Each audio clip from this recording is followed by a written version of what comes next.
Salut à tous, c'est peut-être l'image la plus symbolique du naufrage républicain en cours. À Saint-Ouen, en Seine-Saint-Denis, une école maternelle est sérieusement envisagée de déménager parce que des dealers squattent l'entrée. Oui, vous avez bien entendu.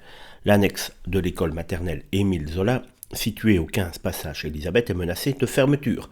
Pas pour vétusté, pas pour manque d'effectifs, mais parce que le portail de l'établissement est devenu un point de deal. Les dealers s'y installent comme chez eux, planquent leurs cannes dans les murs et même, selon des parents, dans l'école elle-même, pendant les vacances scolaires quand même.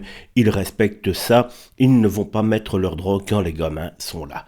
Des enfants de 3 ans à 5 ans, doivent donc entrer chaque jour dans un lieu infesté de trafiquants pendant que l'éducation nationale, la mairie, la préfecture observent. Certains parents ont retrouvé des pochons dans la cour, des enseignants sont à bout, les parents sont furieux et pourtant la solution sérieusement évoquée, c'est le déménagement de l'école. Ben oui, on va quand même pas aller remuer un petit peu les dealers. Mais on marche véritablement sur la tête. Depuis quand c'est aux enfants de fuir les dealers et pas l'inverse? Depuis quand le trafic de drogue décide de l'avenir d'un établissement scolaire? Depuis quand un quartier entier doit s'adapter à la loi du plus fort? Éric Coquerel, député de la circonscription, s'inquiète du message de renoncement que représenterait une fermeture.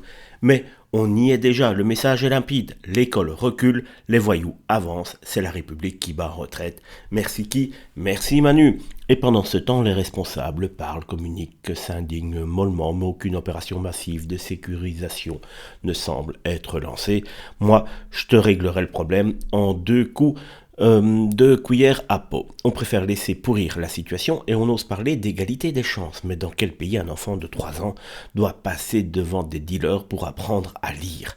Ce n'est pas une anecdote, c'est un scandale. Et si on laisse passer ça, demain, ça sera une autre école et après-demain un hôpital. Ras-le-bol de l'inaction, ras-le-bol de l'abandon. Il est temps que l'État redevienne l'État.